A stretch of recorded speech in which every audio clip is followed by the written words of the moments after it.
please, I need to use a few reminders. I might need to try to do that along the way because it says join. Please do not use the chat. We have actually been advised that that goes against our Open Meetings Act. So that should not, we have a public comment component and we need to sort of make sure we use that. So I'm advising the authority members and anyone else on to not use that chat function. We're actually going to probably change platforms in the future in terms of how we can help to manage these meetings a little bit better. We do have a public comment area, as I noted, so that will be an opportunity for other groups that are here that ideally have signed up to be able to speak. The rest of the time, I'm going to primarily be focused on calling on the authority members as part of our meeting. I looked at the agenda and I said, I don't want to run out of time. Report up farther in the agenda so that we can sort of coalition report, and we're going to be hearing from two of our heritage areas today, Place and Lower Savannah. So those are earlier. A little bit long to make sure we reserve adequate time for the strategic plan, which is about half of our 2-hour time. Ariane? Secretary Flora, we had Baltimore National Heritage Area asked if they could also provide a highlight today. Yeah, keep it tight. We will try to put that in. So those are sort of just upfront reminders, and I want to go ahead and do the roll call now. I'm going to call the order. I think I did that for us when I came on to you. So we're good to go. So Andrew, if you would go ahead and do the authority member roll call and see who's here. Sounds good. Thank you, Secretary Flora. All right, if folks could come off mute and let me know that you're here. First off, Melissa Archer. I'm here. Julie Shabitsky. Luis Coppola. Present. Hillary Bell. Here. Jeffrey Newman. Elizabeth Hughes. Here. Pete Lesher. Nathan Brown. Sandy Turner. I'm here. Nick Redding. I'm here. Jonathan Hughes. Present. Marianne Harms. Bob Campbell. Present. And Dennis Dawson. All right. How's our quorum? We good? We had exactly quorum. Yep. Okay, good. Okay, wonderful. Okay, next one up is we have new members who are joining us as non-voting today, because we've not gone through the actual official appointment process in terms of getting signed letters, but we thought it would be really beneficial for them to be part of the deliberation today. So as that process unfolds, they're in a better position to kind of just jump right in ultimately. And so, do we have a slide for our new members so we can identify them specifically? Or do I just do it from my phone? Do that too. I So we do it There we go. Okay, so we have been very busy with ensuring, and first of all, I really need to be grateful for those members that continue to stay with us while we went through the appointment process as it relates to term limits and just changes that we've had to make as per our requirement. But I just wanted to acknowledge the people that are here today that may be new to the group, and we'll start with Luana Holland Moore, and basically she will ultimately, as I say, we'll be losing Bob Campbell from the group, but I'm sure Bob will be far away from that. Doesn't happen, but Bob is still a voting member today. I just want to remind everybody because Luana will be official as soon as she receives her official letter from the appointments office. Luana, you want to do a shout out. I don't know if you're on camera, if you're out there. Hello, everyone. There you are. I would like to say it's a pleasure to be serving with all of you. Thank you. Great, thank you and welcome. We'll do more once we make you totally official. And now we have Chief Donna Abbott. From Help Me Chief. I want to make sure I pronounce the name of your band properly. Just help me out on camera. Tell me a little bit about you and let me see who you are. I'm Donna Abbott, and I'm chief of the Nasu Waywash Band of Indians here in Dorchester County in the Midshore area. And I'm honored to be here and a part of your group, and I look forward to learning more about all of this. Wonderful. Well, thank you. Nasu. Wonderful. And then we have, it is official state agency. So we want to talk to everybody who you are. Thanks, Secretary Flora. Yep, I am Cardona. I am succeeding as the citizen to retired for 30 years of service Department of Commerce. Try to earn very big shoes. Pleasure to be part of our board. Nice to meet all. Welcome, Louise. I know we've been intersecting quite a bit already. Next we have Arabelle. I see Kara has her camera on. Kara, you want to say hi to the group? Hello everyone, and I am thrilled to be joining this esteemed authority board commission. Looking forward to digging in and being part of. Thank you. Welcome. And of course, everyone knows Nicholas Redding, who's been reappointed, but let's, go ahead and shout out. Here I am. Good to be back.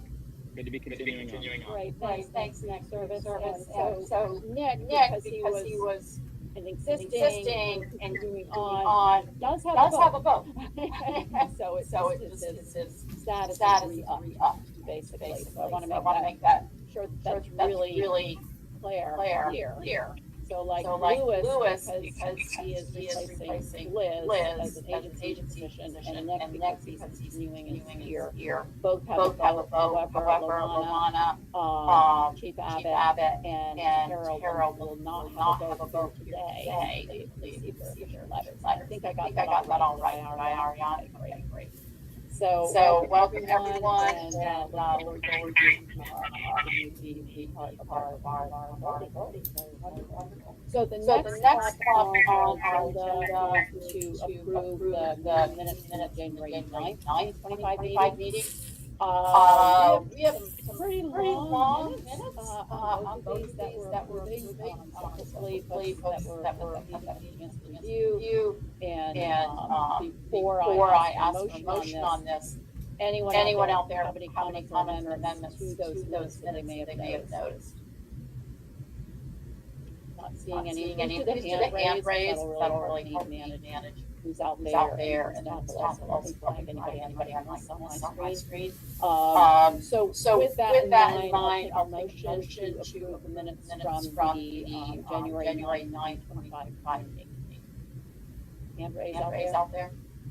There we go. Melissa, first, second, Bob. Even have third. Great. Anyone out there that wants to abstain? Anyone opposed? Then put your thumbs up. I'm gonna assume everyone is in favor. These minutes of January 9th. Thank you all. So next up is our management. We have another 7 minutes, right? And so for the February 13th meeting, expect the other one with our technology is probably responding. So now we have the February 13th, 25 minutes. Does anyone first for quite long have any comments on these meetings? Melissa, is your hand still up before or no comment? Okay. Anyone have any comments on this? They were quite lengthy. I'll make sure again everything's in error. That first. Okay. Then I will take a motion to approve the February 13th 5 minutes.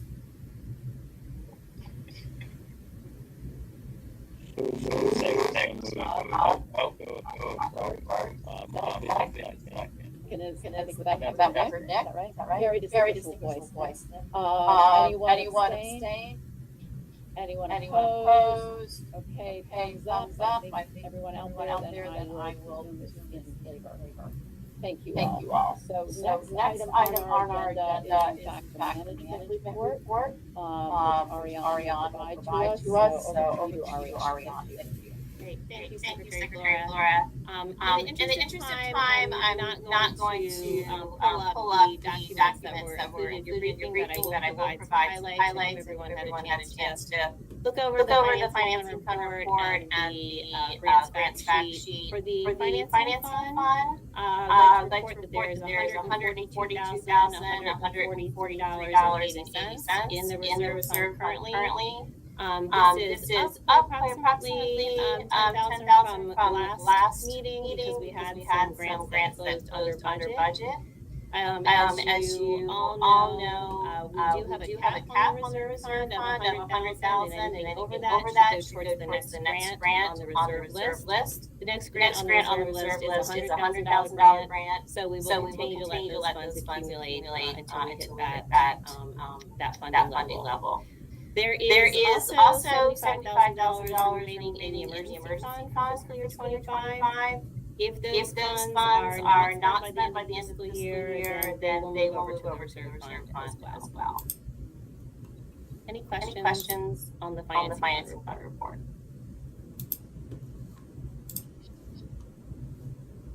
Okay, for the grants update, as I said, I'm not going to go over all the points, but I do want to just make a few highlights. We did receive our applications for fiscal year 2026 came in on March 3rd, and we received a total of 179 applications.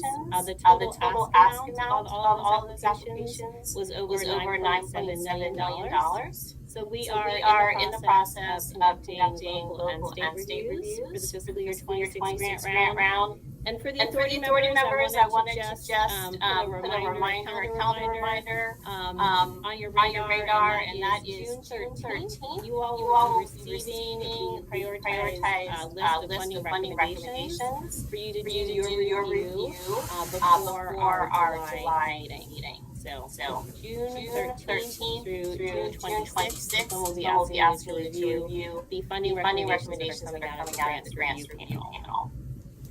Next up, I had included in that grants fact sheet a proposal to make amendments to marketing grants. We have taken a look at this and actually determined that we don't want to take any action on those this fiscal year. We need to collect more information, get more input from our heritage areas, from the Office of Tourism Development, from our staff here at MHT. So we are not proposing any changes for fiscal year 2026. Wanted to take that off the agenda today, and we'll be processing our marketing grants for year 2026 in the same way that we have in previous years. The last thing I wanted to mention that's not on the agenda or was in your fact sheet, something that happened very recently, was that we did receive a boundary request from Anacostia Trails Heritage Area. That request came in April 7th, and we have a process in place that requires the authority to respond to that request within 90 days. So the 90-day deadline for that will be July 6th. So I will be providing that package, that proposal to all of you in the near future. Wanted us to get through this meeting first before forwarding more information out. But also wanted to mention that part of that process requires a public hearing, and we'll be holding a public hearing for this request on May 6th at 4 o'clock in the Upper Marlboro Branch Library. And then we will also be having a special meeting on May 15th. To make a determination on this amendment request. So I'll be sending all that information out in emails to you, but wanted to just give everyone a heads up.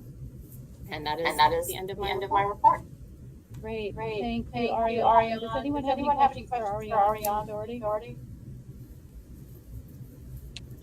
Ariana, this Bob, do you have the authority member representation that you need for the site tour and boundary amendment visit? We'll be holding an open meeting, but we were not going to be doing a site visit. That's not what you're Okay, I'll beg your pardon. Yeah. But any authority member is invited to come to the public hearing on May 6th, and I'll send those details out. And I am planning to be there. Yes, it is. Okay. Great. Any other questions for Ariana for it? Okay. The next item then, which is the Heritage Coalition report. So I believe we have Bridget and Seal, co-chairs of the coalition with us, provide their coalition report group. And take it away. Everyone who wants to go first. Thank you, Secretary. First of all, I want to say welcome to the new members. The Coalition of Heritage Areas, Maryland Heritage Areas, is comprised of all 13 heritage areas, and we have a co-chair system, and the two of us are co-chairs. And we're the advocacy arm of the program as well as being programmatic. And so we're really glad to see you all, and we can't wait to talk to you more about the work that we do. I am with the Southern Maryland National Heritage Area that covers Charles, St. Mary's, and Southern Prince George. But others here have some people represent part of one county, some have multi. But I'm sure you'll see a lot more about that.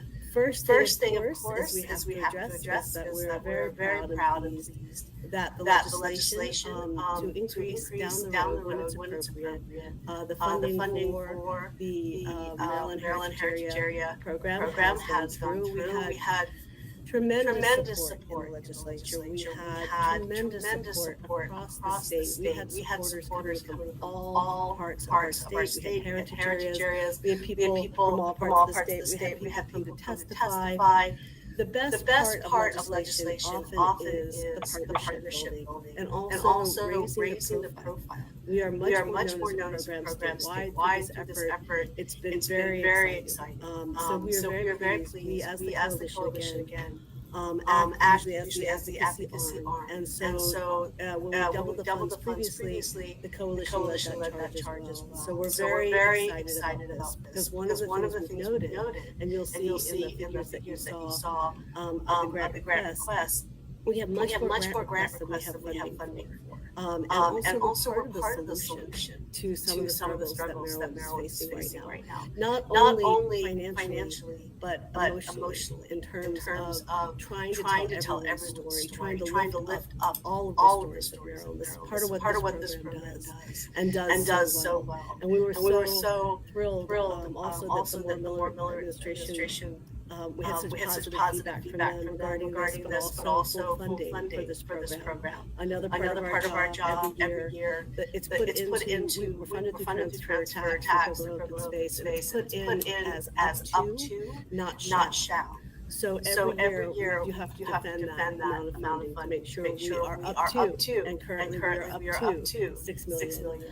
We also made sure this legislation included some changes to protect that this legislation has some changes to protect the administration to make sure that a 10% would happen up to make sure they never get less than 600,000. So that was corrected as well. This legislation doubles the funding. It also provides an option for funding up to 300,000 for all grants. And so this gives the authority a lot to work with as we go forward. We're really very excited about it. It was a big push, and every one of our heritage areas were part of this push. And again, as I said, it was a great partnership exercise. We also want to thank the members of the authority that were so supportive of this effort. So that's the main part of our first part of our report.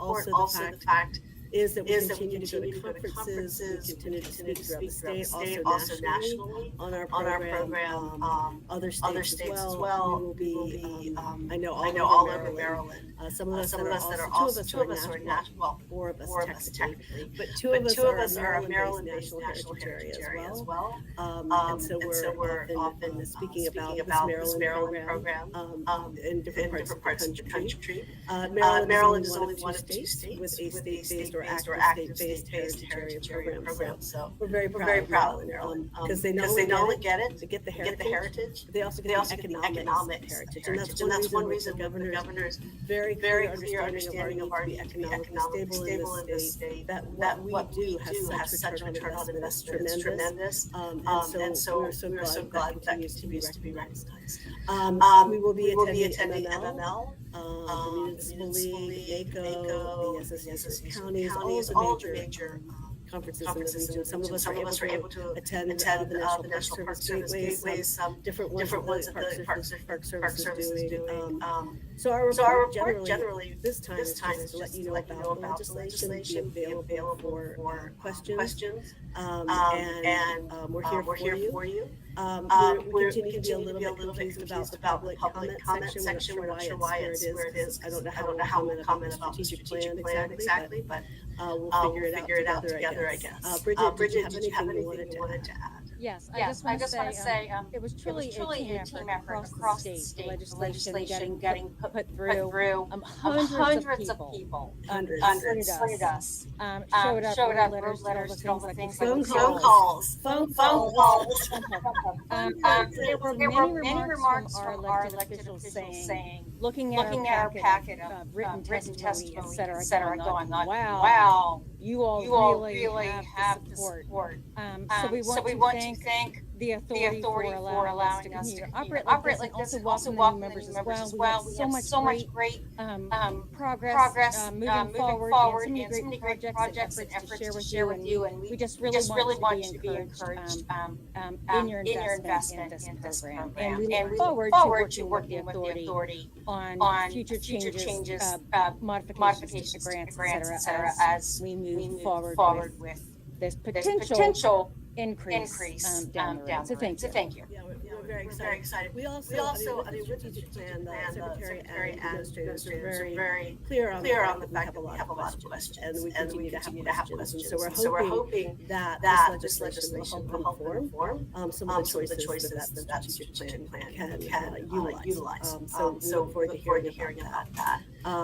Again, we're here for you. Call us right at any time. We hope that you got the press release on this, which goes into more detail, and also has some quotes. All of us are sending out press releases. I just decided that we would send them to the authority, send mine. Mine was out the door first. We don't want to flood your emails. But let us know if you have any questions. And yay team, guys, yay. Yeah, and I just want to final comment. How unprecedented we could in this budget climate not only sustain our full funding, but allow room for growth when it is responsibly and fiscally responsible to do so. So thank you. Thank you all.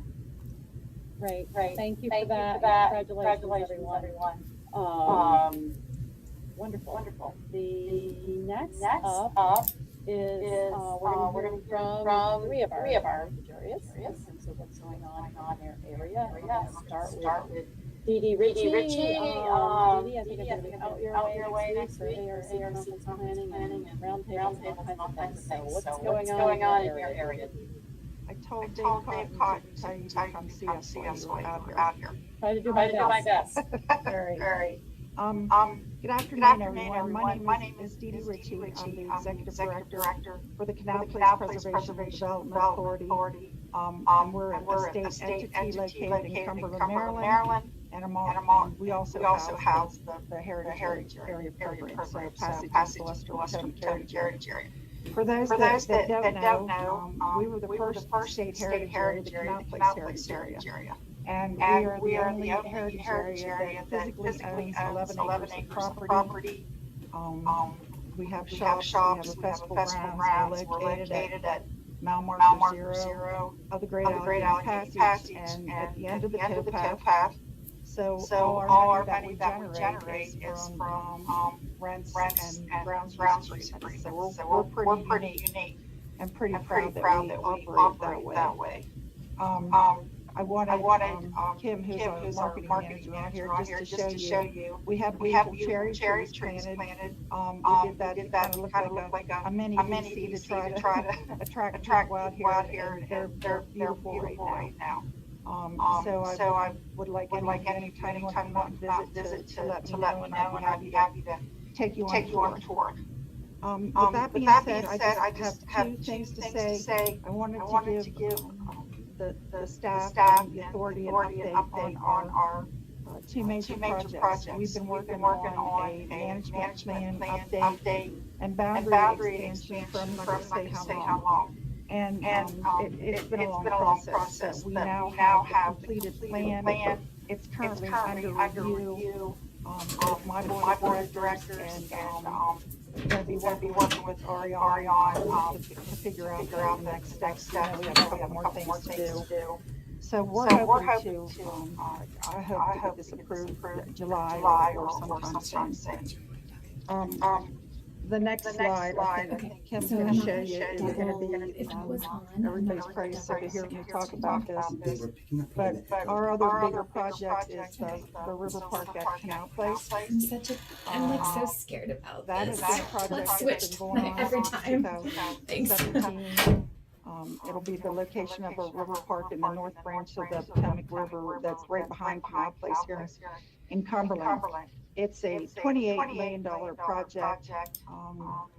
And again, it too has been a process, but we are really making progress right now. We just awarded our RFP to do the architect and engineering, all the engineering for the land-based amenities on our park. So there'll be trails that connect into West Virginia, Pennsylvania, and then a loop trail around our beautiful river.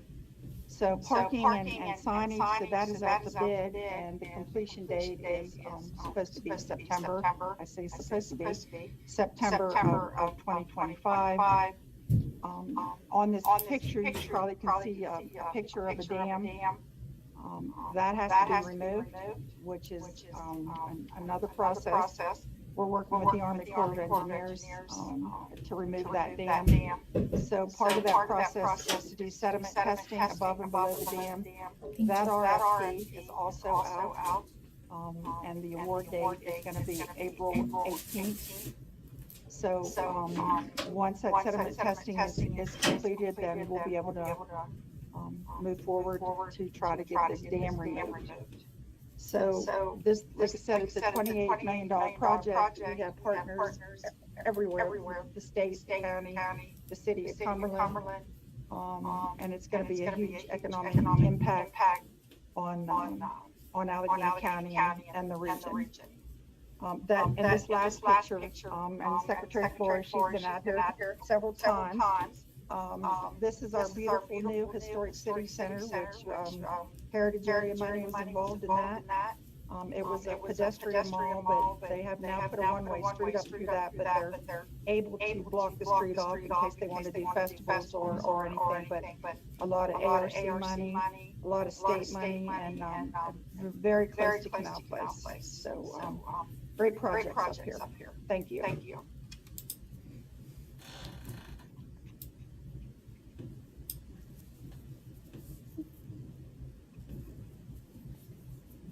Yes. Can I? You're on mute.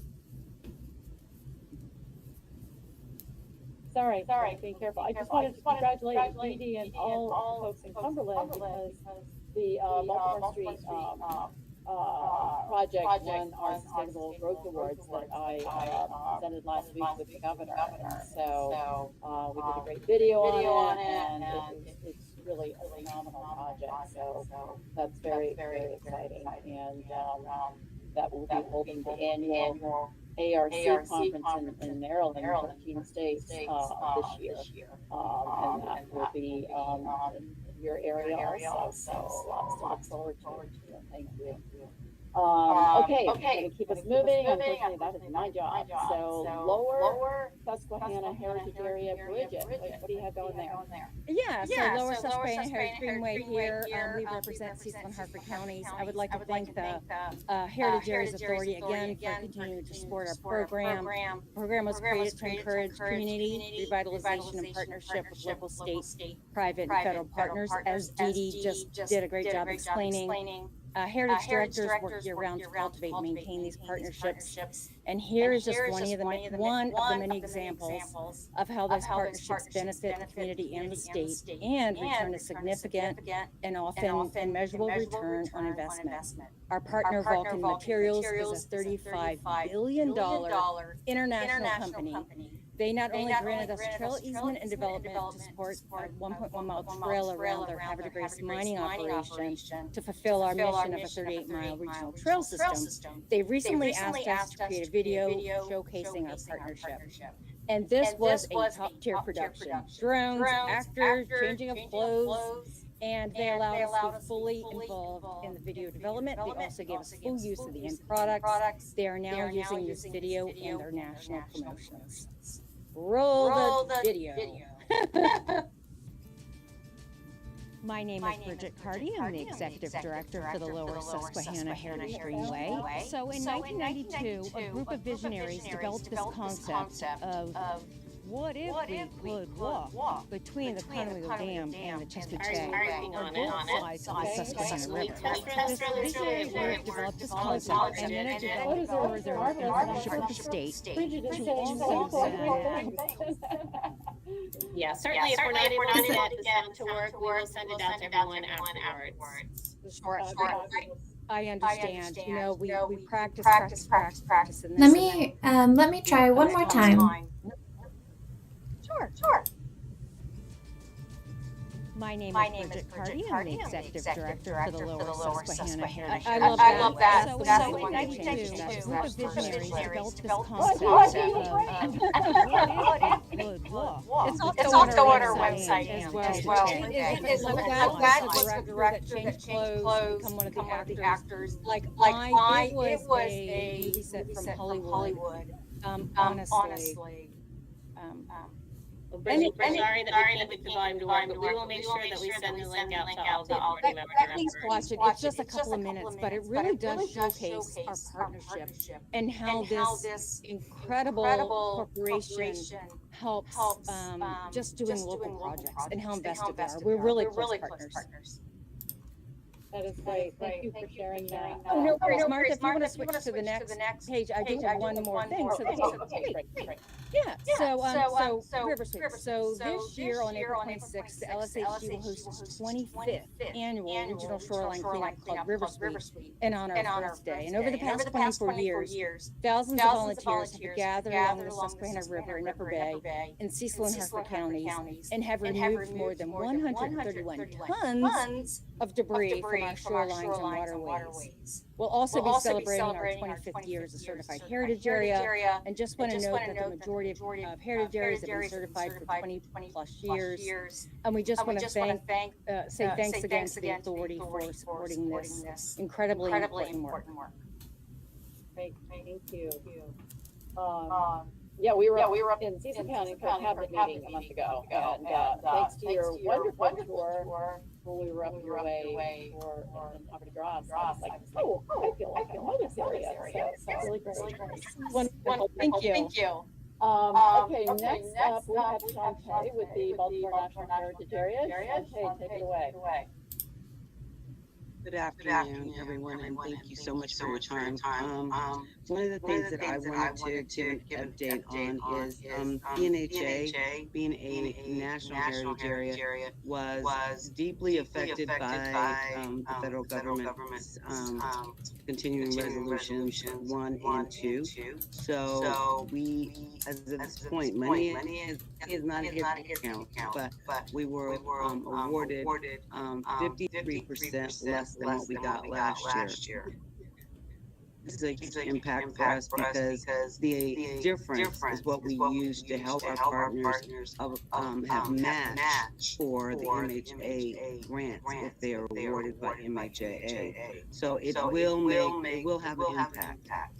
But at the end of the day, we did get funding to keep the programs alive and to keep our staff in place and continue to do our internal programs. So we are immensely apologetic to our community partners that we were not able to put this grant in place for the MHA awards.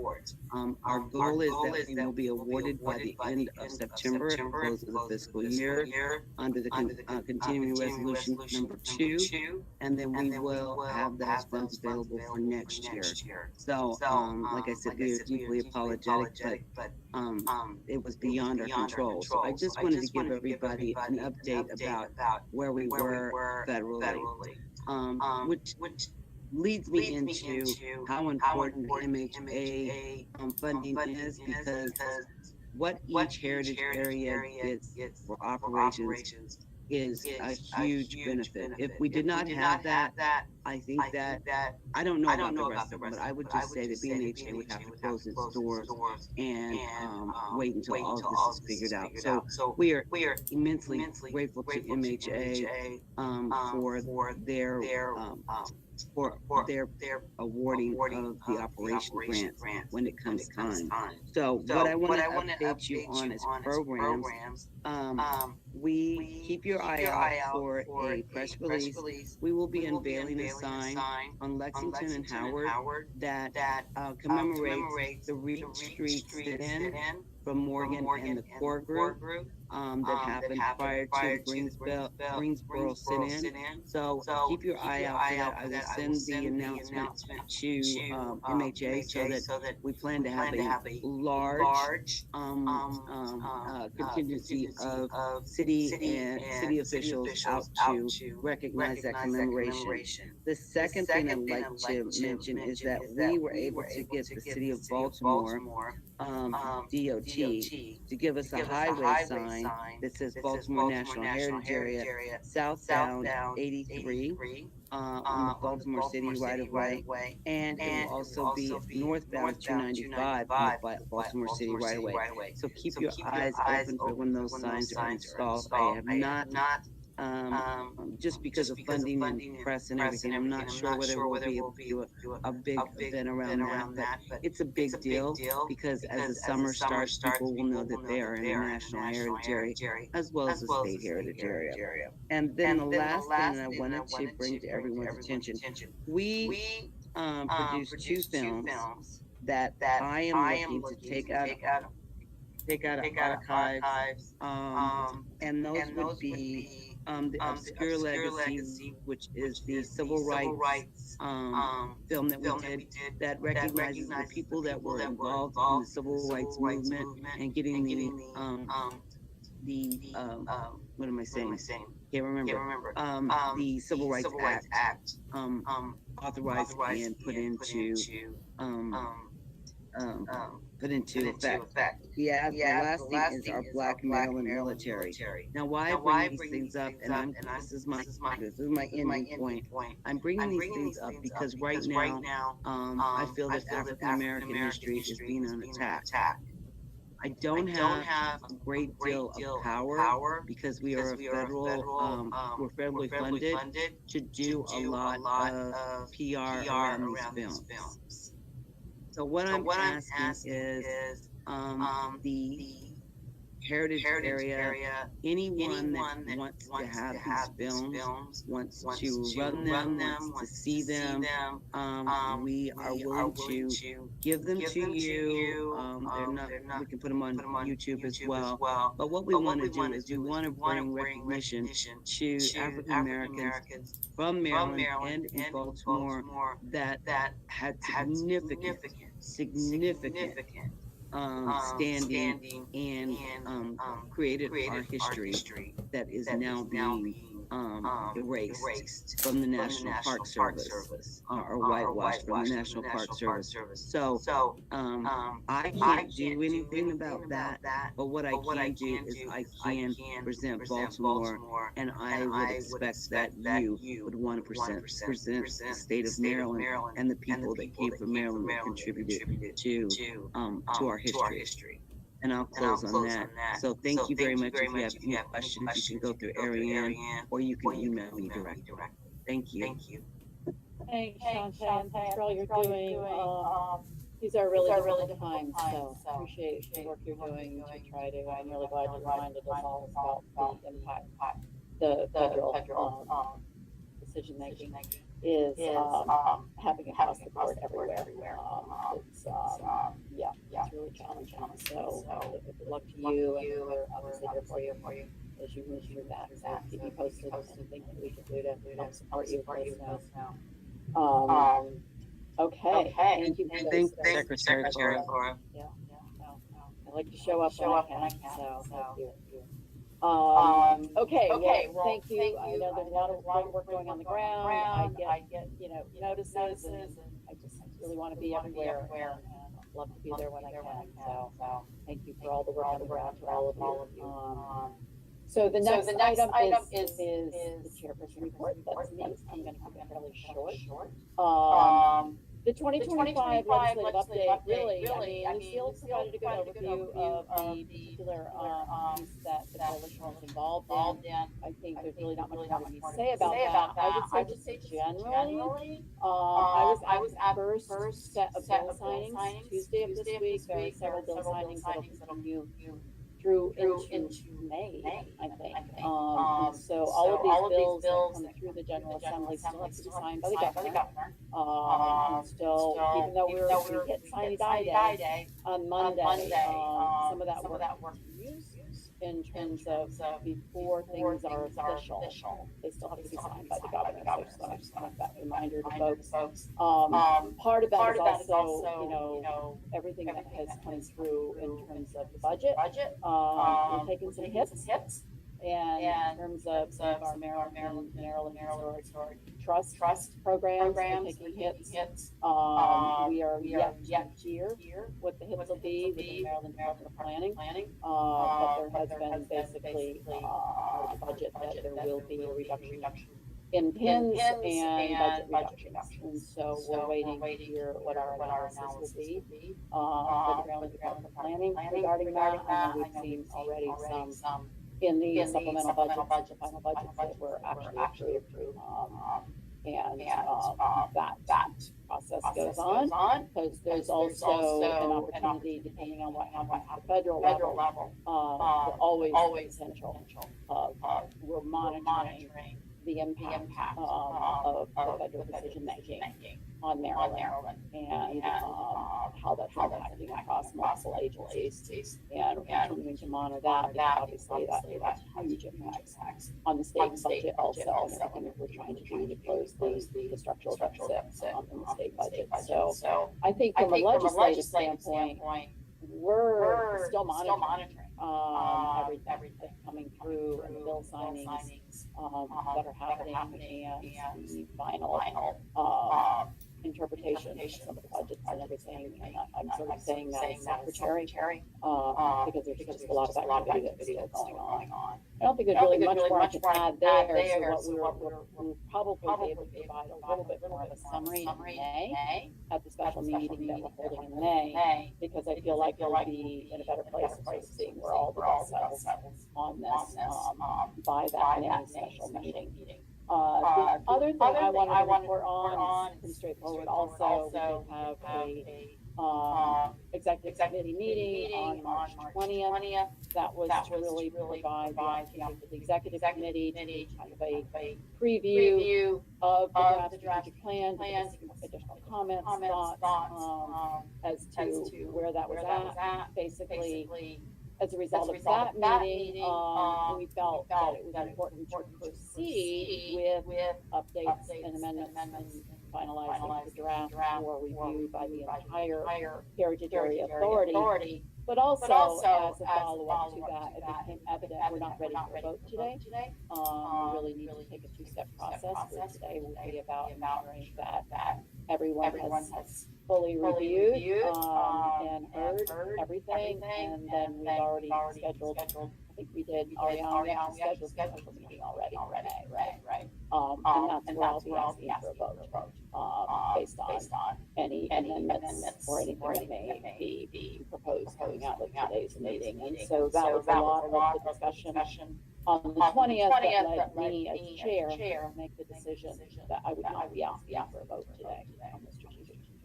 But we do want to make sure the authority members are fully engaged. So as part of that, I feel like before we go into the deliberations amongst the authority members about the strategic plan and some of our other action items, we wanted to provide this open opportunity for public comment. The reason we're handling it that way is that sometimes there are just general public people who are interested and want to comment, and we need to have that component, as we always have, to our authority meetings, part of our required Open Meetings Act. And so at this point in time, this would be the point in time where anyone, including heritage areas, and I know we've had some that have signed up specifically, provide public comment on any of our action items and or strategic plan that we will be discussing as the next part of our agenda here today, and any others that may have registered to come forward, Ariane team, from the general public also. So Ariane, I'm going to have you or someone from the team read out the list you have of folks that have signed up and see where we're at, and if there's anyone else. Right now, we're doing pretty well with time, but I would like to ask everybody, we have all of the public comments have been provided to the authority members as part of their package that they received. They've been provided both in the raw form and basically summarized, so we can sort of look at the whole picture. So all of those written areas have been part of the package that we're considering today as we discuss the strategic plan and trying to get it to the finish line eventually. So if folks could please try to hold to 3 minutes, put forth the highlights, just so that we do have ample time in the second half of today to really have that preparation and these other actions that we have to take time on. So Ariane, you want to go through the list that we have and identify who we have up on that. Sure. We had 8 people sign up for public comment, and the first up is Liz Shatko from Hard Oak School or Heritage Area. And thank you for the opportunity to give public comment today. I'm going to refer to specific slides that were provided to us for the strategic plan. But first I want to note that some important financial benefits of the program are not mentioned in the plan.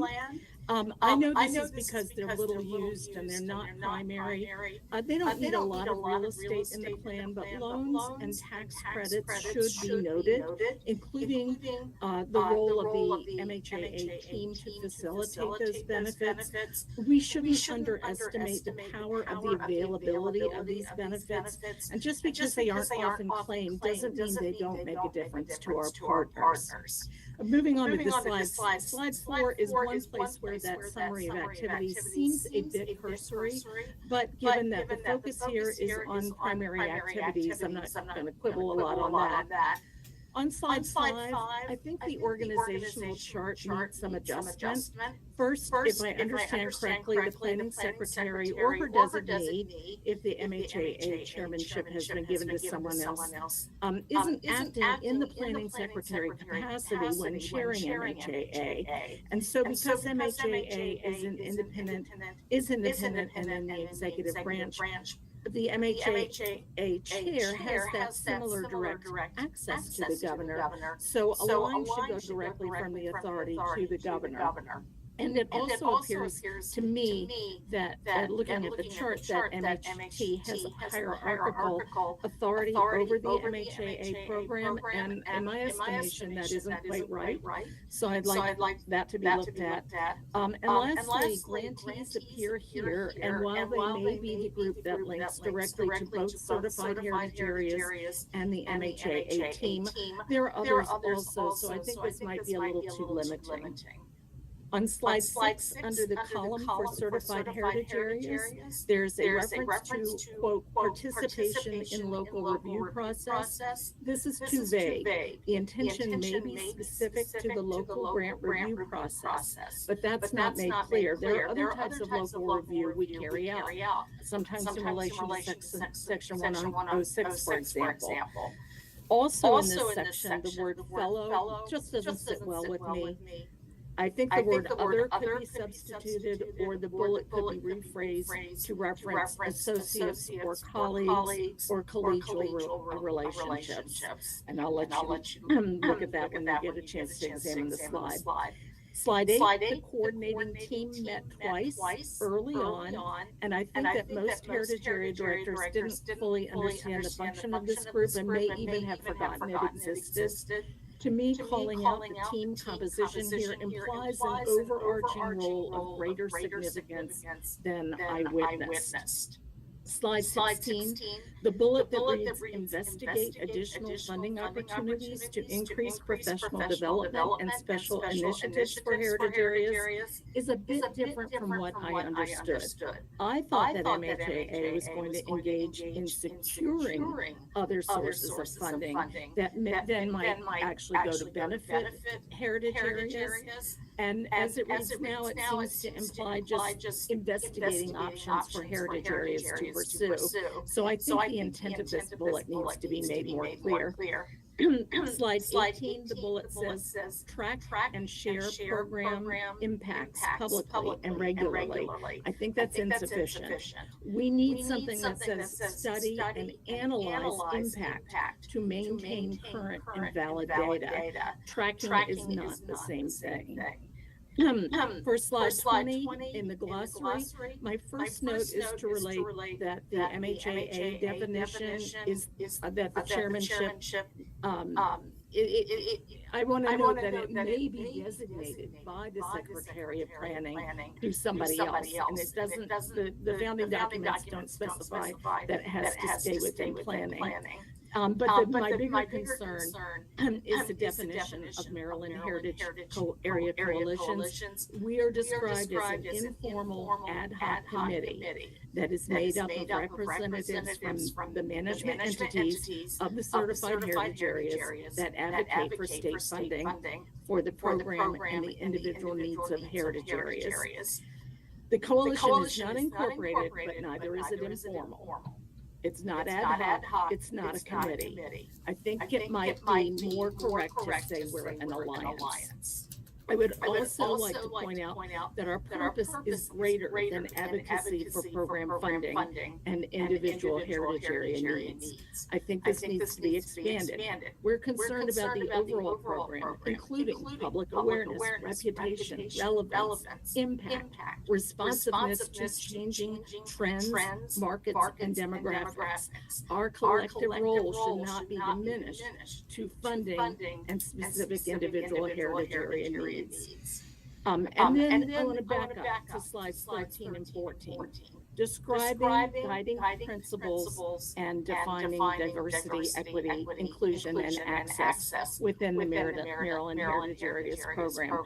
Let's embrace these values across the authority and the program. And by program, I include all 13 heritage areas. And that includes prioritizing trust-based partnerships and inclusivity in terms of the sense of being welcomed, respected, and valued. I hope that future meetings will allow heritage area directors to be more organically engaged in MHAA meetings. And we have a long history of doing so and within the time allotted for meetings. It can be done. Relegating heritage area director comments to the constraints of the public comment section of the agenda is not conducive to the relationships and understanding we want to build. And it is probably perplexing to the actual general public who may be observing and planning their own comments. And thank you very much for allowing me this time. Thank you, Liz. Very, very well spoken. Next up. Dee Dee, and or Kim, if you have comments, you are up next. I'm good. I think Liz pretty much covered everything. Thanks, Liz. I'm deferring to. Okay, great. The next up is Lucille. You've already heard from me. I'm just going to keep it a little bit high level, keep it brief. I think Liz is excellent going through some of the issues that she was seeing within what we're seeing now. Speaks to the fact that we still seem to be working on this partnership, and we really feel within the strategic plan process, we feel it has always felt rushed to us, and we also feel very much that we're not. There's a difference between being listened to and being heard. And so we appreciate all the efforts being taken, truly we do, but we also feel very concerned about different points within the strategic plan and also its ultimate goal and purpose and how it can actually be helpful to the program. And to Liz's point too, we are programmatic. We are 13 individual we're basically CEOs of nonprofits or state agency or county agency. We are all very much, we have our own boards, we have our own people we report to. The Maryland Heritage Area Authority, trying to get all of this very clear in the language within this has been a struggle. The fact that we are the program, we are very concerned that we maintain and grow our ability to make this as impactful as possible going forward. So I'm not going to go into all the specifics. Sometimes it's the voice within the strategic plan. Sometimes I try to figure out when you say program, who do you mean? When there are directives, who is that for? And we also, in looking at this, we've had numerous discussions about where heritage tourism is landing within this plan, and also what the authority members themselves in the original strategic plan, the original, one of the consultants from that, she gave me an excellent breakdown, and she said, wow, the heritage areas did what they were supposed to, but the authority needed some help. So I know that you are aiming that way, but what we're trying to understand is with the authority and people who are in departments, how are they going to participate with us going forward and with the program? So I'll just keep it brief. Thank you. Thanks, Lucille. Next up is Craig Sewell.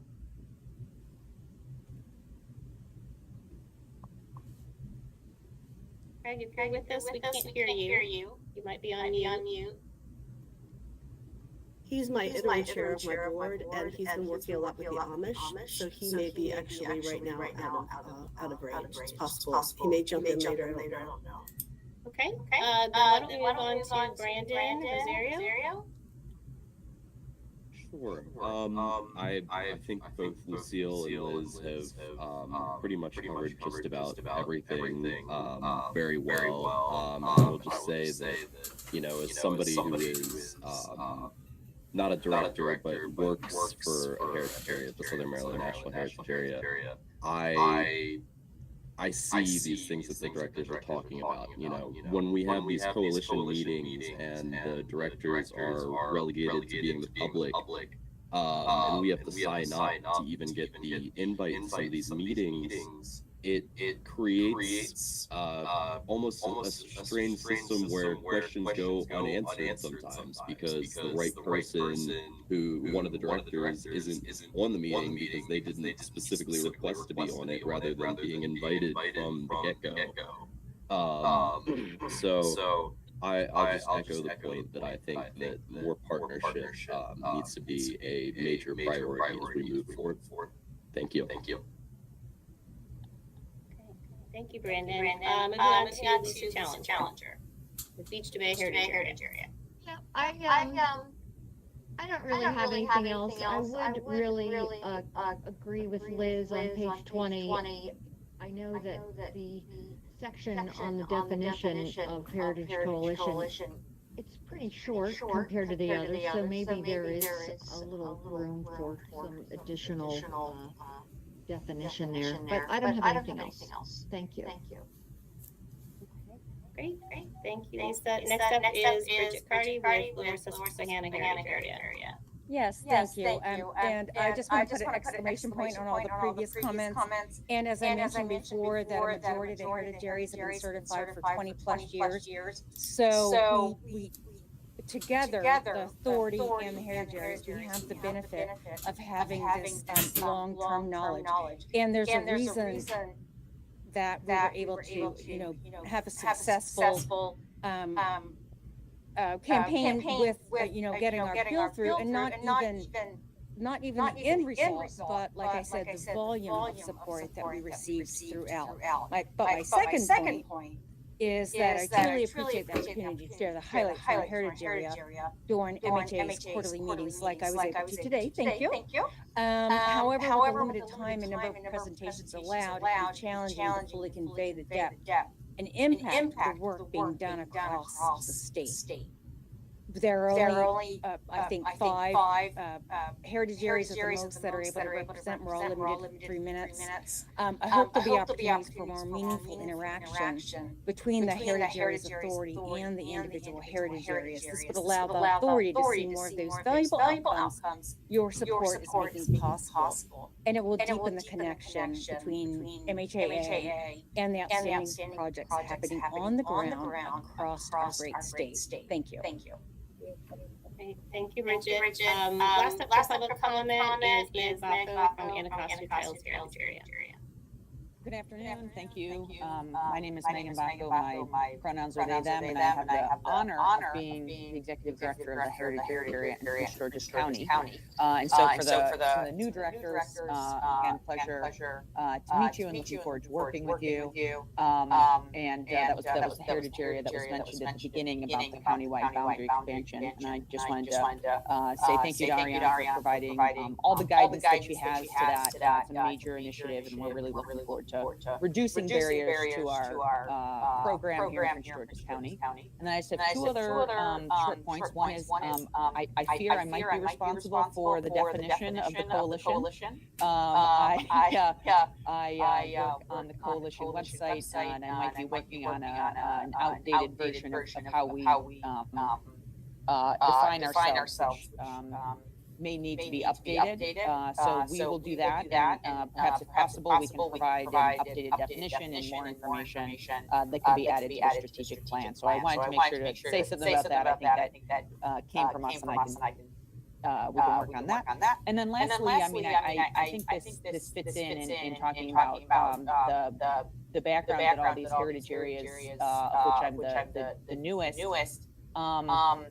Maybe Jane Cox is the newest, but there's such a breadth of information and passion for this project and program and a lot of details. And I just want to make sure it's not forgotten how we all work as a coalition, and also our reputations outside of our work as a coalition. And so, or as a heritage area director. And I just wanted to say that while we've had some potential cuts that Secretary Flora mentioned, one of the things that Shantae and I do in our spare time, LOL, is that we are on the board of the Maryland Museums Association. And we believe that there's going to be new funding after about 15-year absence for museums.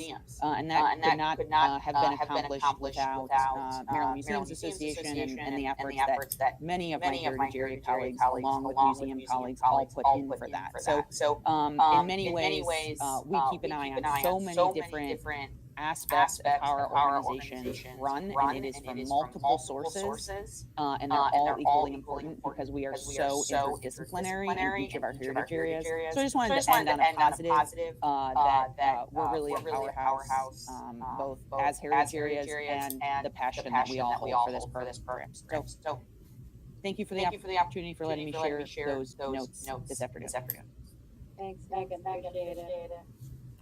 That concludes the people who have signed up for public comments, Secretary Flora. Yeah, you know, we're like I said, we're right about the time, so I have plenty of time for the rest of the action items, but I also want to ensure if there's any public out there that did not sign up, or anyone that did not make their comments known, please raise your hand, and we'll try to acknowledge you on the system.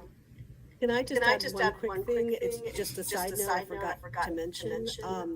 Our film Grandma's Hands is being played by Maryland Public Television and PBS again, and the full hour is being played. And that will be this Saturday, the 13th at 3 o'clock. It will also be on the PBS app and the MPT apps. So just wanted to let you know it's a beautiful film funded through this program. And it continues to the public television. The response to it was so tremendous. They've actually asked us to do a series on Maryland Public Television. So we're looking at capacity for that right now. But just wanted to let you all know because you all help fund that. So thank you. Great, thanks, Lucille. I was at the premiere, I guess, and it really is lovely. I just really enjoyed it very much.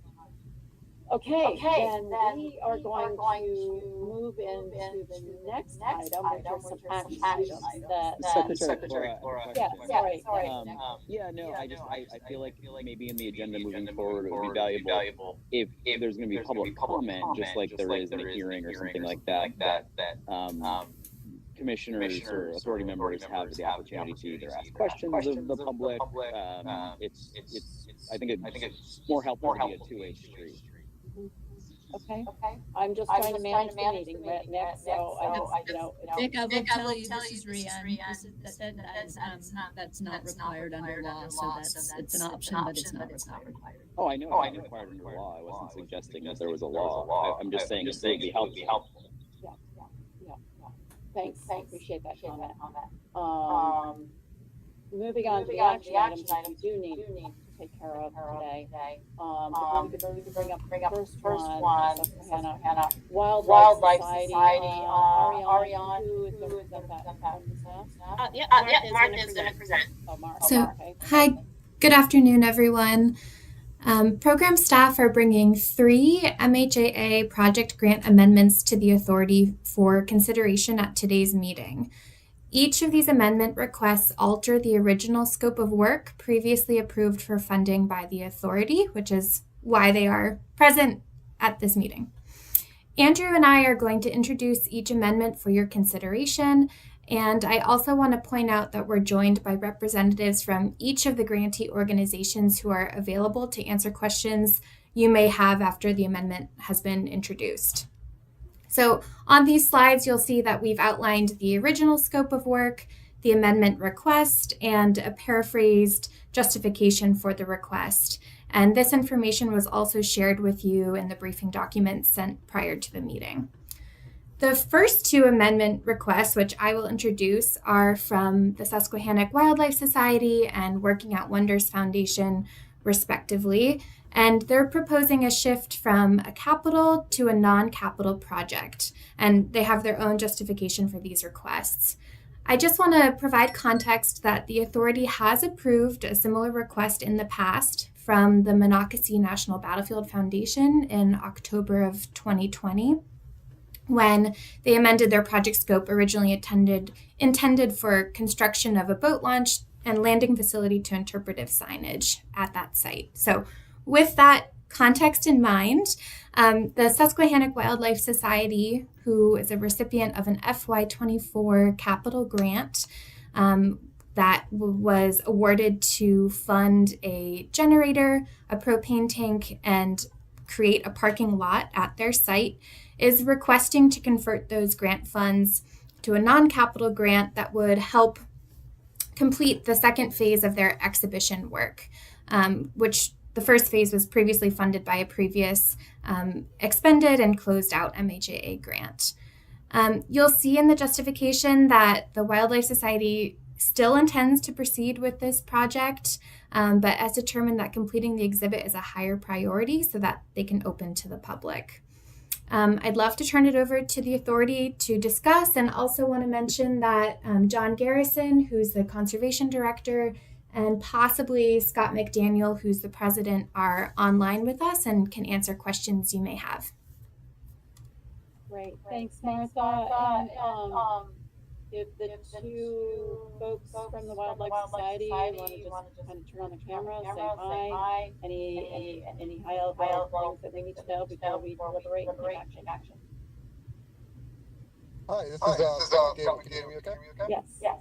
Hi, great to see you. Thanks for the opportunity here. As you all know, the funding field is very difficult, so one of our priorities had to shift in this with this grant, which was very generous for us to do the second phase of our project, which was to enhance the parking area from a grassy area to a more hardened area for heavier traffic, and then the generator just to kind of withstand the frequent storms that we have and kind of inconsistency of power in the rural area where our center is located.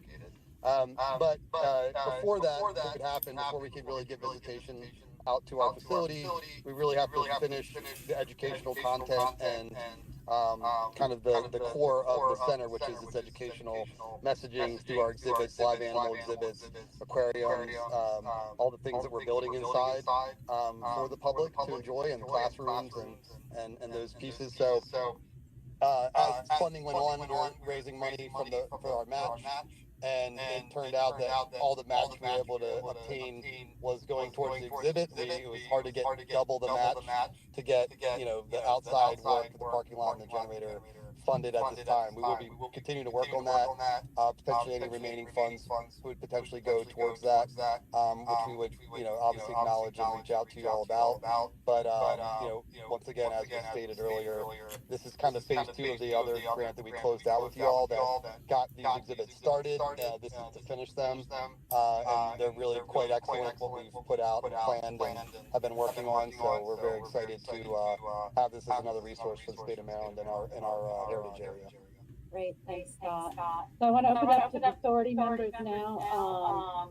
Does anyone have any questions for Scott or Martha before I request a motion? You want to put up a motion, Martha?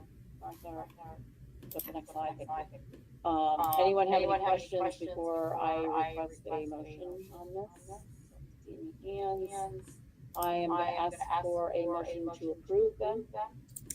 So moved. Thanks, Elizabeth. Do I have a second? Second. Thank you, Sandy. Anyone opposed? Abstaining?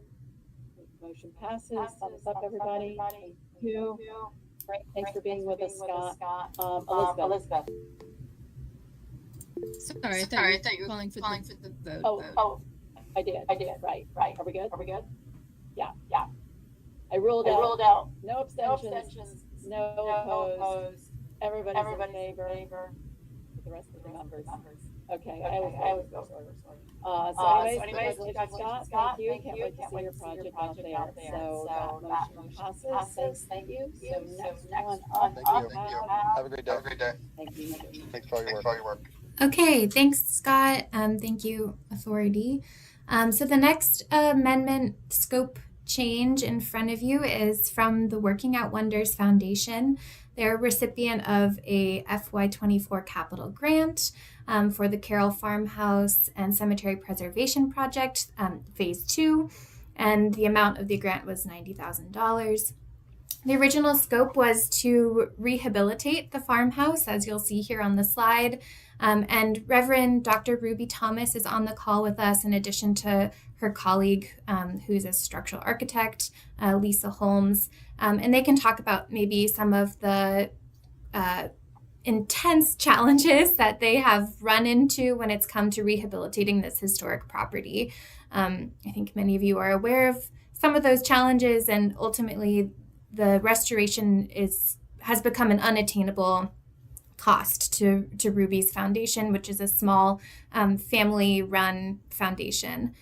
So Ruby has done a lot of research, and you all saw in the briefing materials, she put in quite an extensive packet for you all to take a look at to convert this capital grant into a non-capital grant. She would intend to use only $40,000 of the original $90,000 award, and she would utilize it for other items. And I believe Ruby is on the call with us. Good afternoon, everyone. And thank you, Madam Secretary, for allowing me to have the opportunity to talk with you and members of the authority. As Martha indicated, Working Out Wonders is a family-based 501c3 that was initiated back in 2008.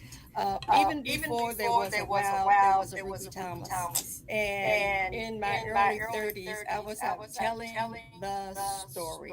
And I've been telling this story for over 60 plus years in my own way. Well, how the farmhouse project came about, my aunt lives in an old historic farmhouse in Nanjemoy, Maryland, in Charles County, which I love dearly. And on that property was a slave cemetery. So one of the first things that I did, I started the project of looking at restoring the cemetery, and with the help of Lucille Walker and others, that project is about ready to be completed. It's located on the land. We found what I originally thought was 10 graves. We over 147 graves. It is the largest African American community cemetery in the county.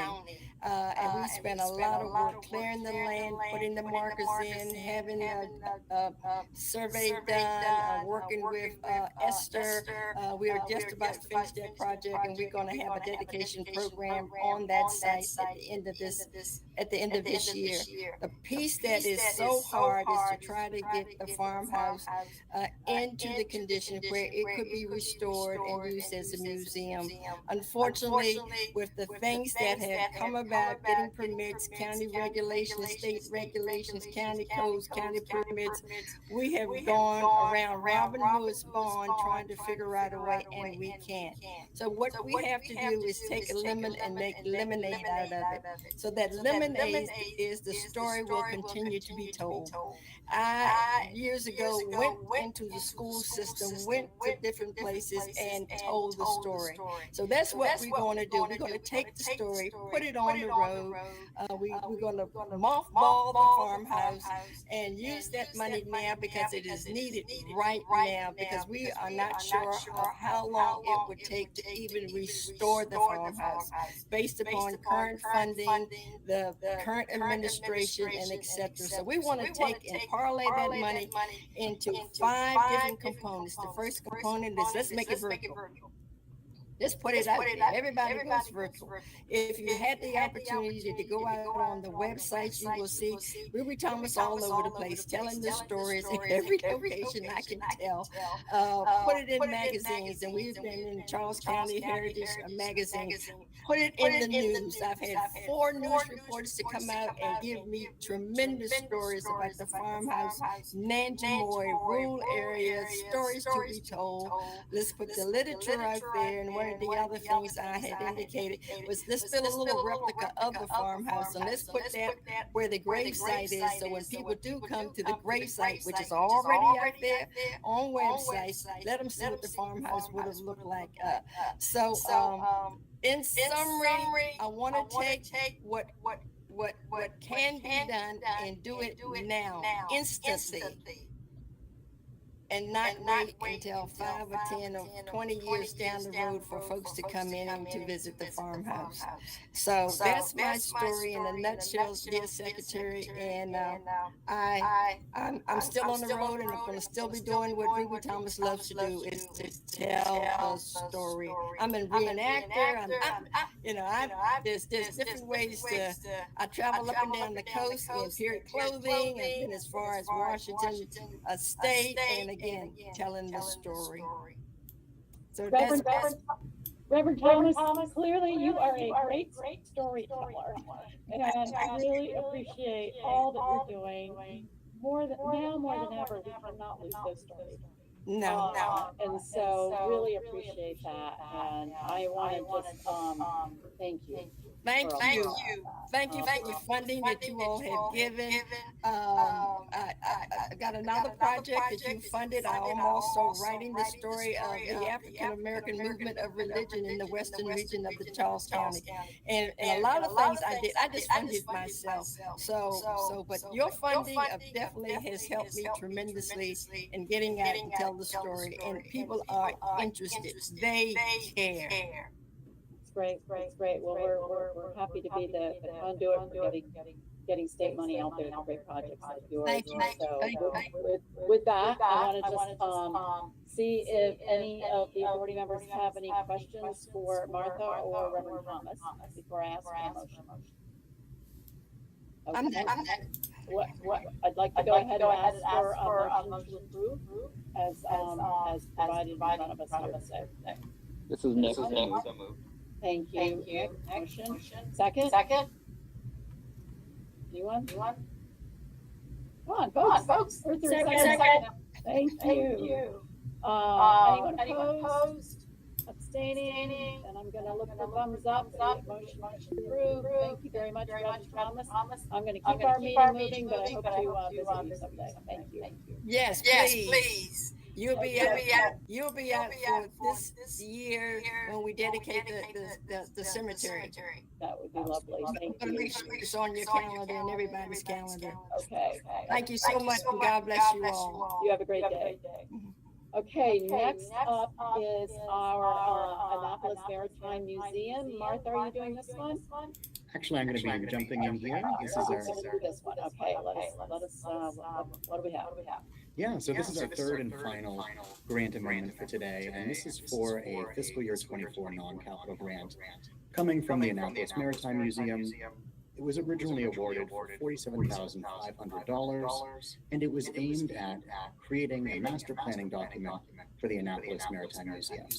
So this is a good news story where folks they are actually just wrapping up the completion of this master planning document, but they are doing so under budget, leaving around $18,000 left.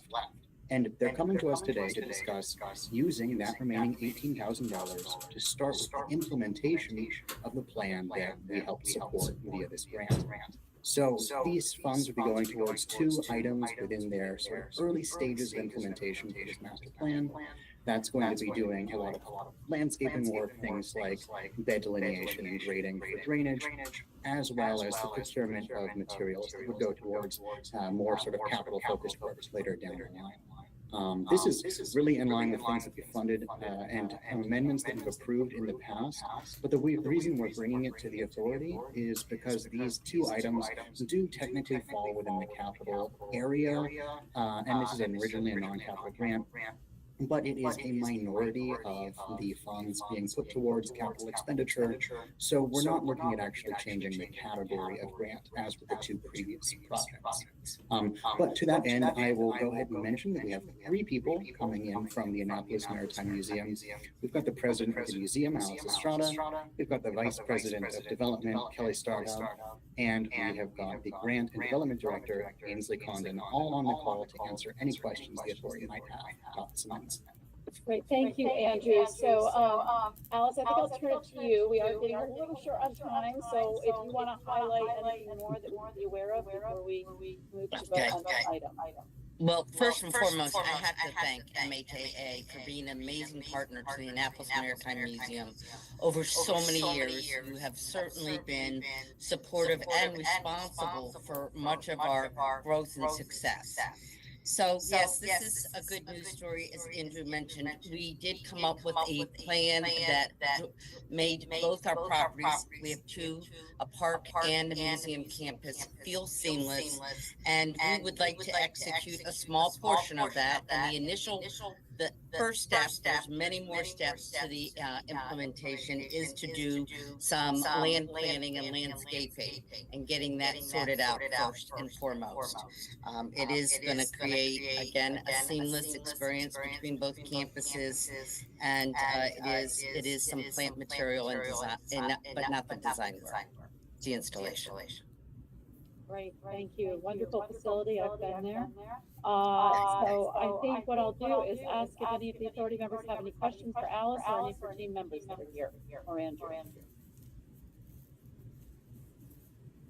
Okay. Thank you for being here. Let me see if we have a motion to approve this resolution as presented. Anyone? Motion? This is Nick. So moved. I'll second. Second by Elizabeth. Anyone out there that needs to abstain? Anyone opposing? Then thumbs up, everybody. I believe that we are, oops, Robert, Bob, is that a thumbs up? Okay, good. Okay, we have everyone in favor. Motion passes. Thank you very much. All the work you all are doing. I love your museum. I often have a boat dock nearby, so you're doing great work. Well, you can dock here too. Okay, good to know. Good to know. But I'm not getting any favors here. Okay. No. Okay, thank you very much. Thank you all. Thanks for being with us. I appreciate all you're doing. Okay, next up, everyone. we have probably about 30 minutes now to get into the strategic plan, and you all have received it. It is a draft, and we really want to just walk you through that. I am going to do that myself.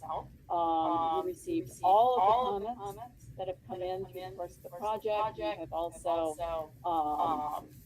heard comments additionally today based on this newly revised version that was sent out. And, you know, this is our opportunity to literally walk through the plan itself, page by page, short. I'm going to walk us through it, and then I am going to ask, I want to make sure we get through each piece of it. And, you know, time is always a problem, no matter what you do. But I think we've managed the meeting as best as I could to ensure we do have time. And keep in mind, I am not asking for a vote today.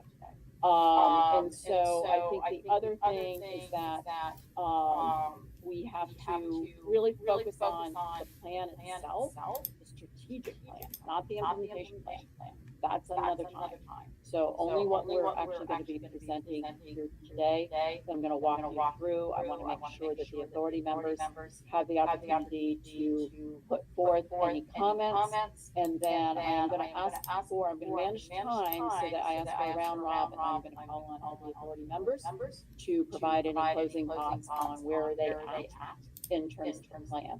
So with that, I don't know who's controlling things here. Is it Andrew? Let's go to the next slide. First, we want to talk a little bit about the process. Just as a reminder, we do have about to be new official authority members. You know, we don't know when those letters go out. They may be the voting members in May. And so we will be doing obviously orientations and everything, but I think it's important, being that I am a planner. I always like to remind everybody about the process. And just a quick reminder with our first couple of slides of the process that we did embark on, that was mapped out from the beginning. I also want to, you know, in doing that, really thank Bess and her team and everyone involved in this. I mean, it was, as you'll see on some of these slides, a lot of us were fairly engaged. But these are the various methods. I think it's really important to have different methods of engaging folks to ensure that they are heard, not just listened, but heard. It's what I do for a living. I think I'm pretty good at it.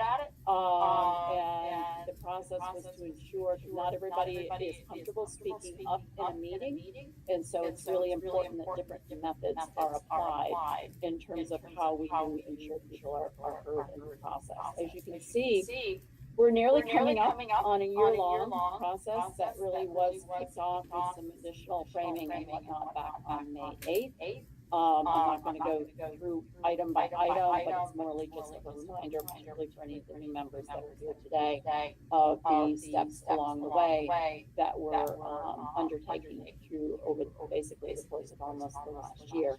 Next slide.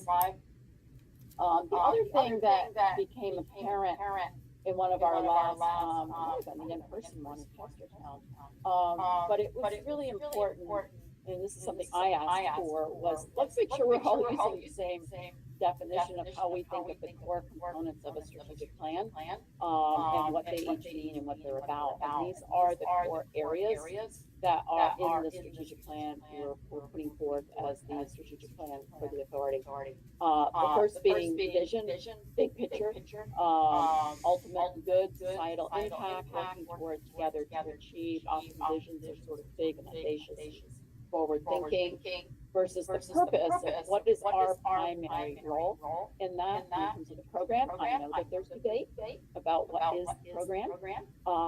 That's something the authority members are going to have to determine where they want to land on that. Based on everything that we engaged in over the past year, we've put forth how it's framed in this plan for the authority members to determine. Priorities, I think this is really important because if you have too many priorities, nothing gets done. So we have really framed this around four priority areas, and those would be the priorities over the next 7 years. Now, I will be the first to say that the next 7 years could change a lot. We know that. There's disruptors happening that have happened over the last 7 years that no one ever would have imagined. With that said, there is always an intent to review, update, and so it's not like it's going to be static, like sometimes zoning codes are that I deal with for however long, but it's intended that there will be those updates in terms of what are the priorities we really want to hone in on. Obviously, within those strategies, in terms of fairly more high-level strategic direction, and then what is it how are we going to measure success? What are the results we're looking for over time? And how are we going to determine, are we on the right path based on this vision and our role and how we're going to move forward? And then guiding principles, I always consider, because those are our values, those are the things you go back to ensure that how we really kind of have that continual reminder of these are the shared values, the shared culture that we're trying to instill throughout everything that we do, just as the vision is sort of this high overarching, the values should run through everything, as sort of ensuring that we are holding on to those values. So that's really important, and I wanted to take a moment and frame this because as we get into each of the elements, keep in mind that holistic picture of how this strategic plan has been framed. So next slide. So the next slide actually does get into the strategic plan document itself. I like that it's actually been kept manageable. It's not a 50-page text-heavy document. We've tried to sort of be very thoughtful about the words in this document, and as you can see, it is a statewide vision for success of this overall program as it's been defined in this plan. This is one of the responsibilities of the authority as the overarching fiduciary governance body overseeing this overall program. And that's the 7-year time frame that we're basically keeping in mind. So that's our cover page. Next one. As is typical, everyone tells me you got to do a letter, secretary.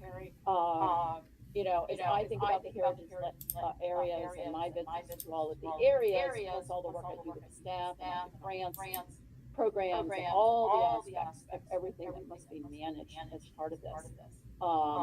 This is sort of intended to just simply be my reflection, as the person that is essentially ultimately has accountability to the government. In terms of sort of this aspect, the governor, of course, is accountable to the Marylanders. And that's just sort of the introduction, like it or hate it, and my reflection.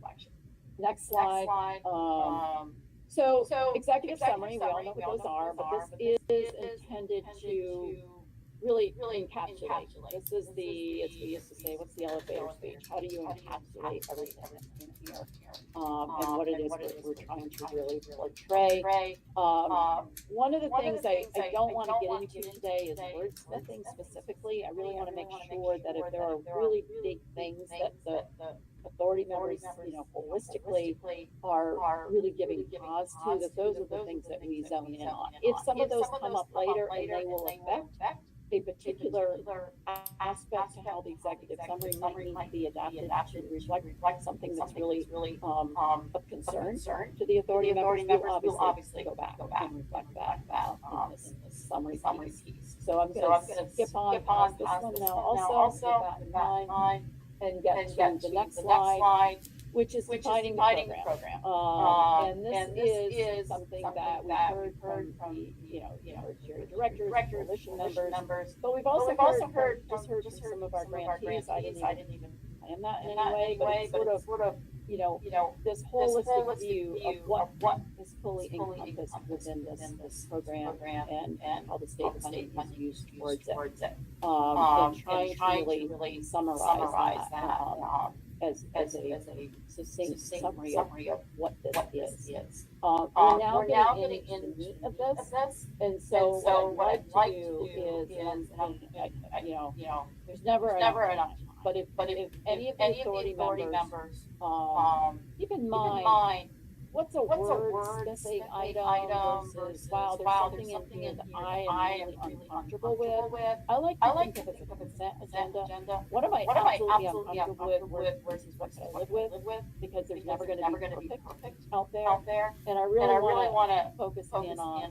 what are the things that are really uncomfortably not accurate or something that someone wants to hone in on this. And we're going to do that for each of these next few slides. I'm going to try to get through all of them. If we have to do yet another special meeting, we will do yet another special meeting. But I'd like to at least get through each of these really core elements of the plan today. So with that, is there anyone of the authority members on the call that would like to,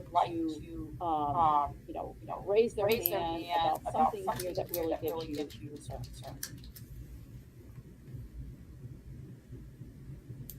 Okay, I'm going to keep going. Then let's go to the next one. They keep going deeper, right? Through that funnel. So the next one is the organizational structure. This is a really interesting entity. There is no perfect way of framing this. And I don't think anybody is necessarily feel that,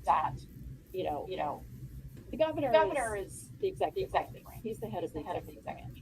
And I know that I have two hats as chair of this authority. I think we have done our best to try to visualize the pieces of this and how they interact. And I know there are some folks that maybe think we didn't get it quite perfect, but once again, I'm just gonna authority members. There's something here that really gives you concerns on this slide. Okay, keep moving now. Next slide. We heard some comments. Clearly, there might be some tweaks in some of these bullets. I did hear what was said.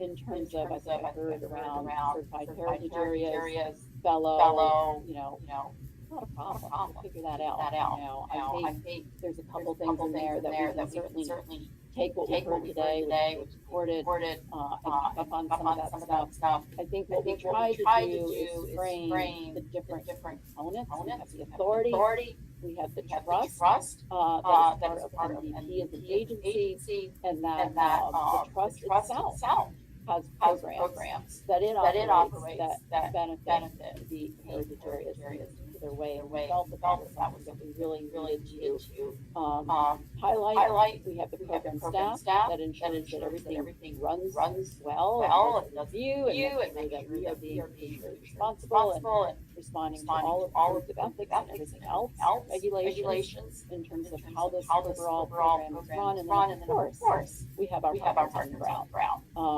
in terms of the certified heritage areas. And so this was a way of really framing each of those four primary components that do come together to create this wonderful way of celebrating heritage in the state of Maryland. Comments on this authority member. Okay.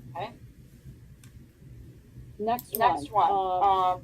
This one's kind of interesting in that it really takes some of what you saw in the previous slide, but tries to break it down in a different, more graphic way in terms of, that yes, this process, when you see the next slide, it's these processes are always challenging because there's always a whole variety of voices, constituents, and perspectives. I like to think of it in my world of planning is that how do we ensure all these perspectives, all of these needs are being heard and integrated as best as possible, and there will always be probably some debate of did we hit the right balance? Did we feel all the pieces of this? Did they all come together and get synthesized? And I would say as we try to bring all that together, we feel we've done a good job. We've done a great job. I really applaud because it's a hard task. So these are the different constituent groups as we frame them here, but I think the next slide is really the more important one as it relates to this. But I'll stop on this one and see if there is any thoughts or comments on that. The next slide then. So this is really where we try to, those early slides were me just framing the process. This is actually getting the meat of the strategic plan, is the level of engagement and participation, who was involved. Thank you for the comments from the heritage area directors around the coordinating team. We can definitely, I think, be more specific about how that actually worked in terms of the coordinating team, and make sure that we reflect, you know, that role, how many times they met, and where how that group was engaged through this. So we heard you. I think for the purposes of the strategic plan and the public, the governor, whoever may pick this up and look at it, this is a way of them giving them that summary of the different types of engagement, the numbers, the metrics, and how we basically took that process stuff that we had at the beginning, just as our intro, and summarize it into this section of the plan. Comments, questions on this slide in terms of what is captured. Okay. Next slide then. This is one where we really try to, once again, we're trying to create a document that will communicate well, that will be easy for others to pick up and understand the pieces of it. And this is where we take that slide I mentioned earlier that frames all the elements of the strategic plan and then puts them together with the meat of our strategic plan. Really stating that holistically again. If there's any one page that you really need to pay attention to as authority members, it's this one, because this is really the best framing for what our vision is, our purpose, our priorities, and our results. Values clearly on the next slide are also the core ones that we should be referring to.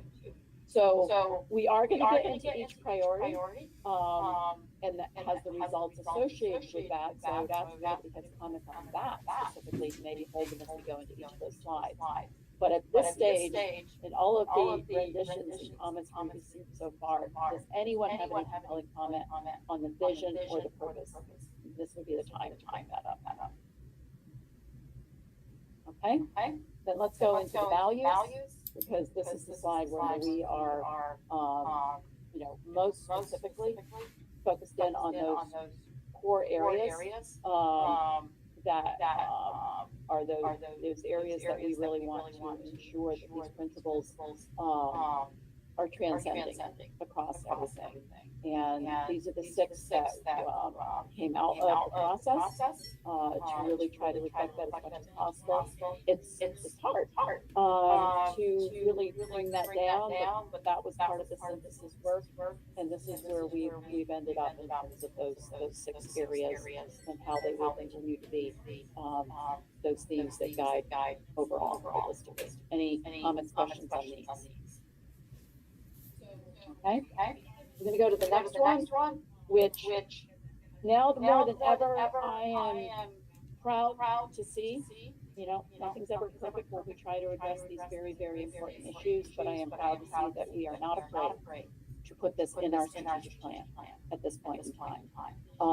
This is extremely important, I know, to me, to our governor, that we continue to hold up these areas as something that we care about, and we're going to continue to care about in all of our work. And so having that actually be its own page, I think is incredibly important. Comments, questions on this one? So now we start getting into the funnels coming down. So we're now going to get into a page on each of those priority areas and strategies associated with them. And then this is where, you know, we need to make sure that we haven't missed something. I think this is really one of the more critical items. We've heard a lot of comments. We think we have reflected those a lot with this, you know, what I like to think of as we're in the final draft stage. It's not approved yet. This is the final draft stage. And so let's go through each of these with the group. So priority 1. I'm not going to read these. You all have had them. But this is where we summarize what we mean by this priority, and then we also identify strategies. These are high level, you know, the implementation plan will be the action plan that will basically say, what are the methods, tactics, ways that this could happen, and this is not what we're doing today. These are just the high-level strategies around each of those priorities. Comments, questions on this first priority page. Okay, great. Priority two. Once again, same thing. Comments, questions on this one. Okay. Priority three. Assess and refine. Comments, questions. Okay. Priority four.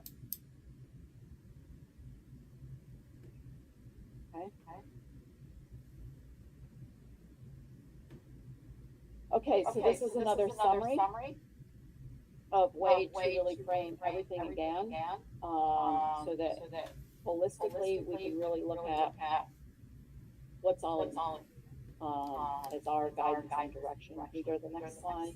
I'm on the statewide vision slide. Next one. You got that one? I'm stuck. We have technology issues. There we go. On. There we go. Okay. So this brings it all together. Having not heard comments on the previous 4, 5, 6, I'm just gonna keep moving now because I want to go around Sandy. Can I just mention visions misspelled? Oh, thank you so much. Yes, you may mention that. Appreciate that. Every time you read these things, you always miss something. Thank you, Sandy. Okay, next slide. Glossary. Okay. I think I heard Megan volunteer to give us an updated definition for the coalition, which we'd be happy to incorporate here. And so we will do that. Any other comments, typos, or questions on this page of the glossary? Okay. Next page is just the summary. The last couple pages are really just all of the different players. And moving on to what I would like to do at this point is I'm actually going to go around, not as a vote, but just go around each of the authority members. You're welcome to pass. Just would like to ensure that I really call on each of the authority members to just tell me where you're at with this, and just do a quick round robin that way if we could, to try to close out this part. So I'm going to go ahead and start. I want to check, some folks may have come on since we did the original roll call. So I'm going to go with Dennis Doster first. Dennis, are you with us? Yes, I am here. And I know I don't have anything to add. I just want to echo something you said in the beginning about thanking Due East for helping us navigate through this process. Thanks, Dennis. Great. Bob Campbell. Yeah, I have several comments. First is just to acknowledge that my comfort in the pace today and being able to agree with what's on the slides is that I know I have read all of this stuff numerous times before and had a chance to weigh in.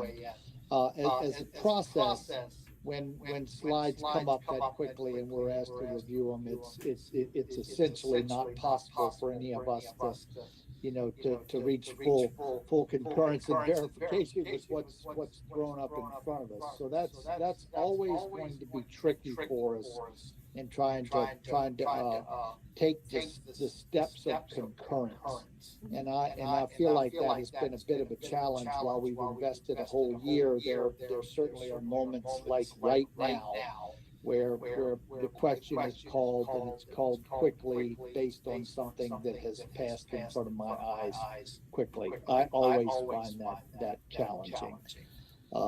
Perhaps I'm speaking for others.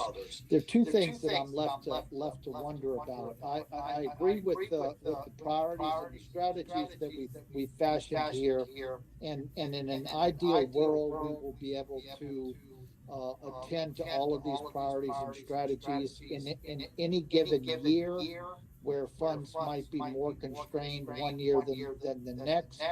I think we need to have in mind how we will have conversations in the context of an individual year to see where we're going to focus our attention within this array of priorities and strategies if there are not resources to attend to everything equally or to the full extent. I think that's thinking ahead to how we deal with that in the moment. And then the last is just to comment that in the principles, we have a principle there of collaboration.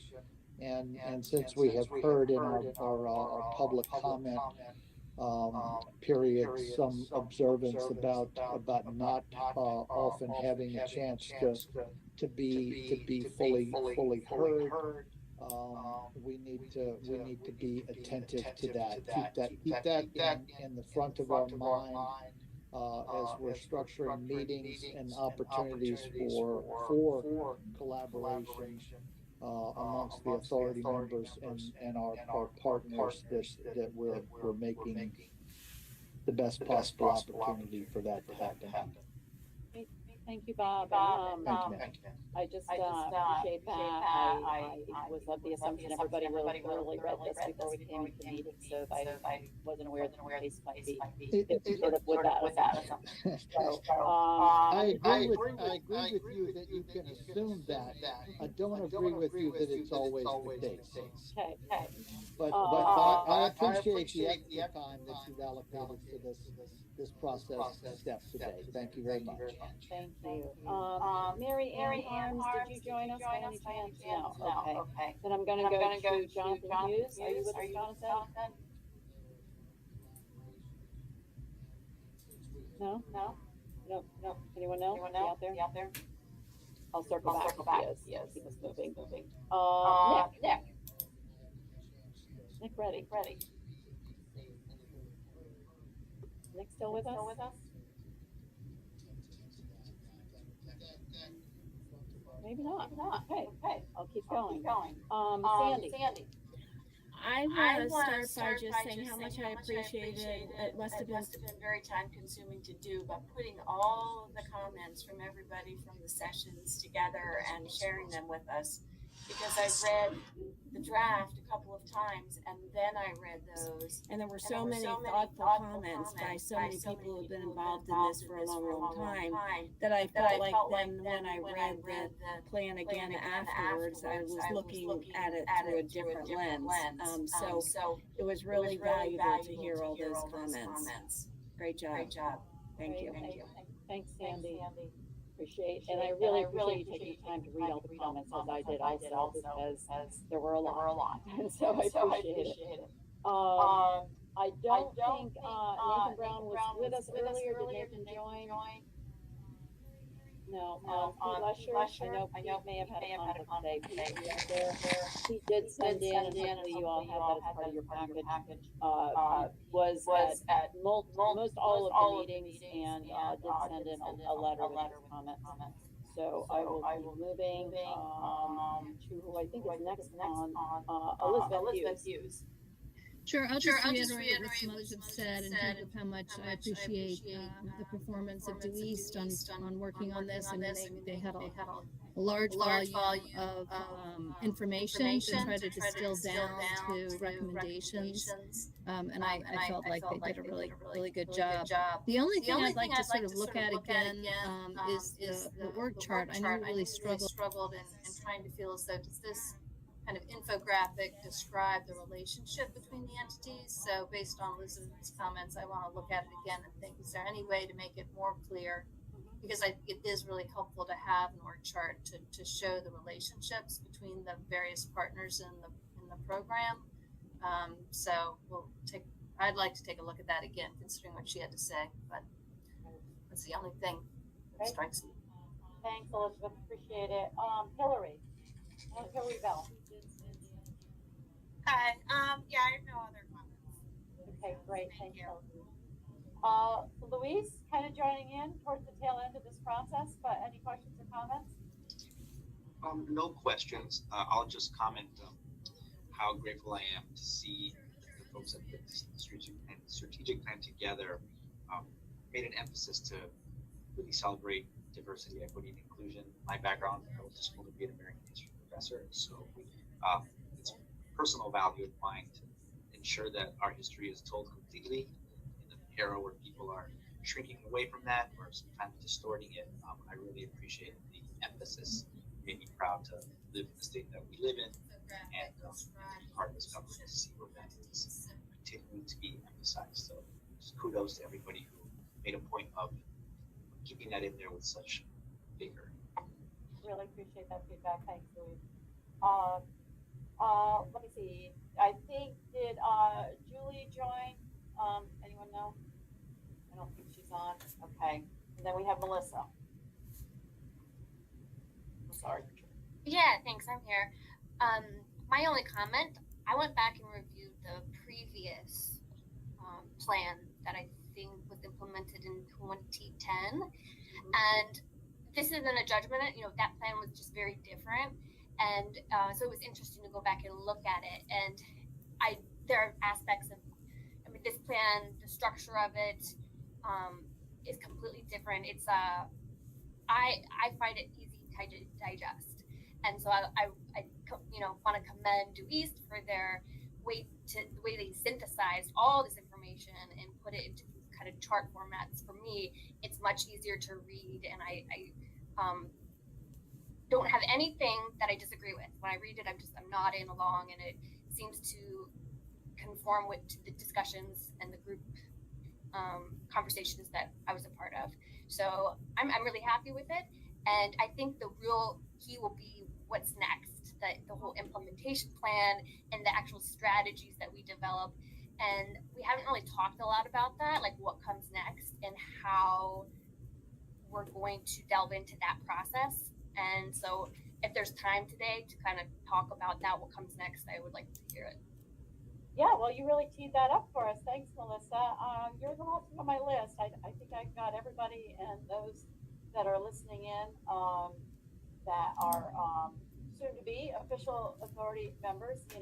I don't want to skip over you, but I got to move our meeting forward, and hopefully, this has helped giving you a great introduction. And so I think actually just go ahead to the next slide, because I think it shows it a little bit better. If you would, Andrew, the next slide. That one. So to Melissa's point, and the main things I don't want to confuse people.